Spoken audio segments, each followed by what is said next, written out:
Psychology and real life. जब हम research की बात सुनते हैं, एक्सपेरिमेंट्स के बारे में बात करते हैं और लैब में या फील्ड में ऐसे तजर्बे होते देखते हैं एक्सपेरिमेंटल साइकोलॉजी में, जो कि हमें किसी इंसानी बिहेवियर या मेंटल प्रोसेस के बारे में बता रहे होते हैं। जैसे हमने अटेंशनल बायस की बात की, खौफजदा या गुस्से वाले चेहरे के का जो असर होता है मूड पे बाद में, उसकी बात की, और बहुत से एक्सपेरिमेंट्स जो हैं वो हम देख चुके हैं। तो एक सवाल होता है कि इन एक्सपेरिमेंट्स की कितनी एप्लीकेशन या इनकी अंडरस्टैंडिंग से रियल लाइफ में किस हद तक कोई प्रॉब्लम सॉल्यूशन की तरफ जाया जा सकता है। साइंटिस्ट दो वजह से इन्वेस्टिगेशन करते हैं बुनियादी तौर पे। One is that they are simply interested in that phenomenon. वो उनकी क्यूरोसिटी है, वो इन्हें इंट्रीग करता है। They really would like to find out how an animal would form a bond to a mother, which is a surrogate mother, like made out of a towel or something. So this was done in chimpanzees, and we have seen photographs of that. It can be a curiosity, but there is another reason. Sometimes we are looking for solution to a problem in real life, a practical problem that we need to solve that can be related to human movement in traffic or human behavior in offices or children learning in schools or people learning to read or people perceiving things, their reaction time. So there are many problems or practical problems in the real life that basic research can actually provide guidance for. Looking at this very intricate display, above where you see the rat, his brain is actually being triggered through electrodes which are placed inside the brain and which transmit very minute, very low intensity of electrical shock. Now, which part of brain is triggered shows where the sound or the experience is actually being processed in the brain. Of course, it looks very complicated and technical. The reason for this very complex and minute research is because scientific research is often divided into two categories. One is basic research and the other is applied research. Basic research is often driven from curiosity to look deeply into a phenomenon or a process and to investigate this process or phenomenon in detail. Example, structure of neurons in the brain has been studied in detail. It's like the chemical scientist or the physicist studying molecules, the biologist studying the structure of genes. It's a very microcosmic level of research.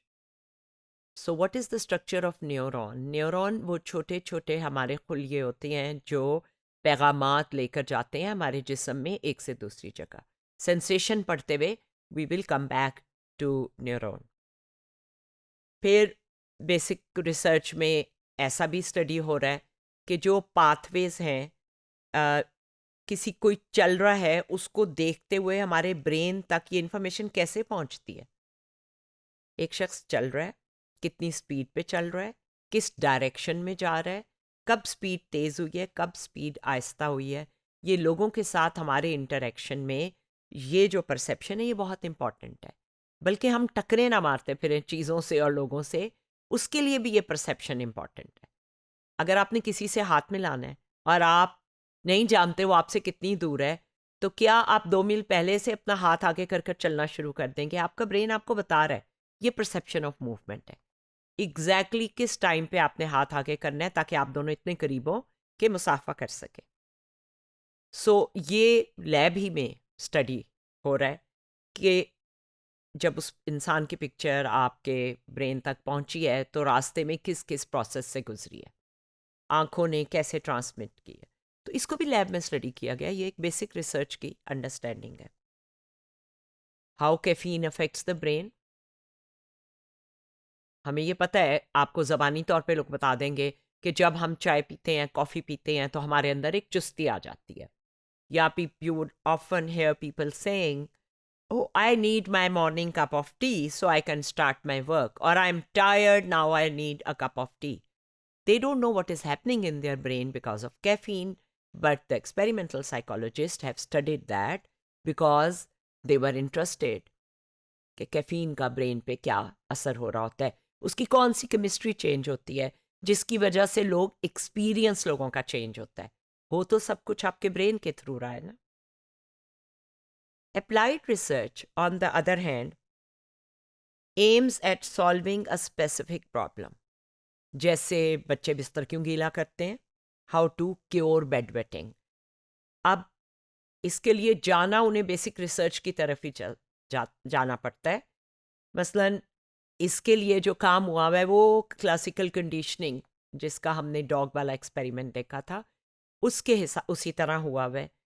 अगर bed wait करते ही एक हल्का सा current bed में दौड़ जाता है तो बच्चा जाग जाता है, और उसके बाद वो इसी हल्के से करंट से पहले एक बेल साउंड होती है।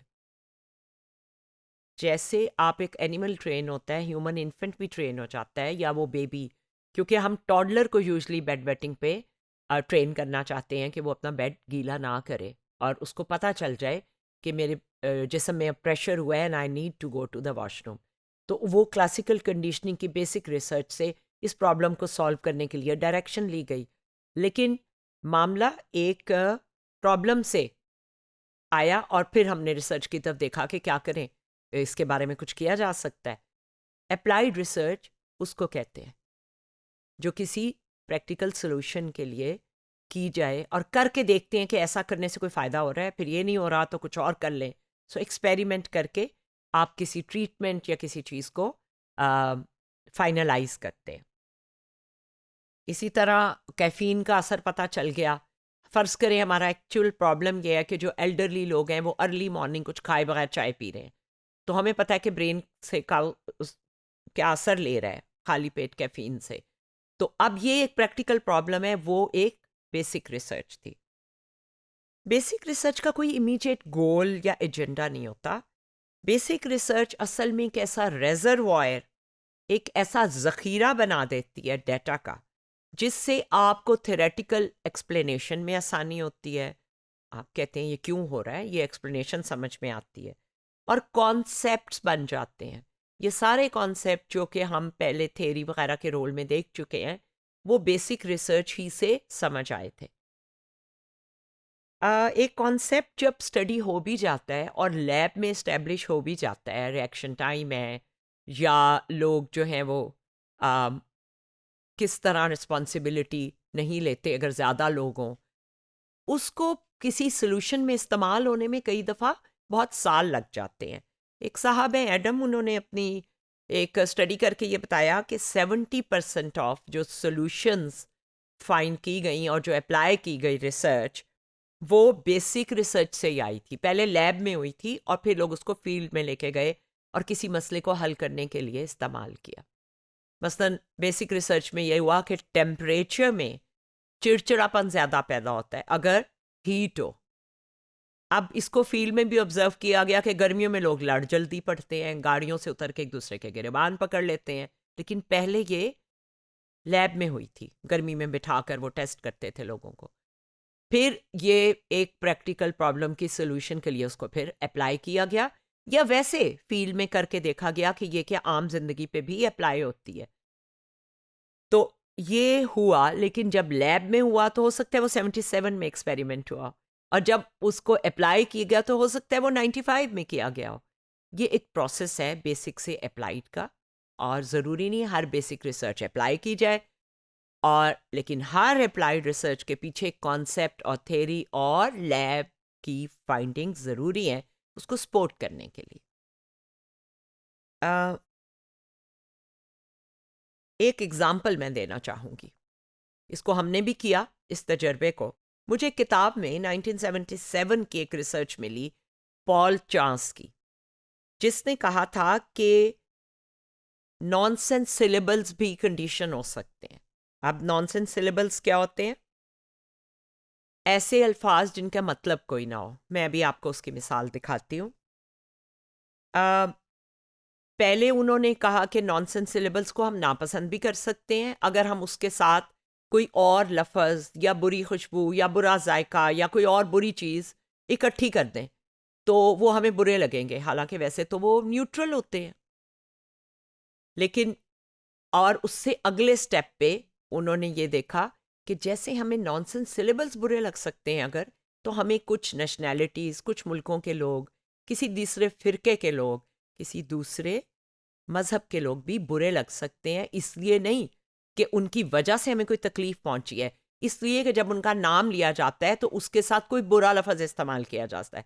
कोई टेररिस्ट है, या कोई जालिम है, या कोई जंगजू है, या कोई स्टूपिड है, या कुछ लोग बड़े कमर्शियल हैं, दूसरे मुल्कों को एक्सप्लॉइट करते हैं। तो जब आप उन नेशनैलिटीज़ के साथ वो लफ्ज़ इस्तेमाल करते हैं तो वो हमें बुरे लगने लग जाते हैं। ये है नॉनसेंस सिलेबल्स।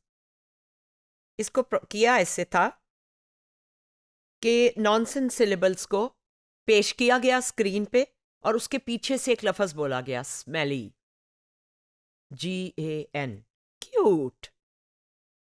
यही प्रोसेस फिर नेशनैलिटीज़ के लिए इस्तेमाल किया गया, स्वीडिश, क्लीन, अमेरिकन, स्मेली। लहजा एक ही रखा जाता था। और नतीजा क्या निकला कि कुछ नेशनैलिटीज़ के बारे में जो प्रेजुडिस है वो हमारे इसी प्रोसेस ऑफ कंडीशनिंग से डेवलप होता है। जब दो लफ्ज़ इकट्ठे बोले जाएं तो वो एक दूसरे के साथ एसोसिएट हो जाते हैं।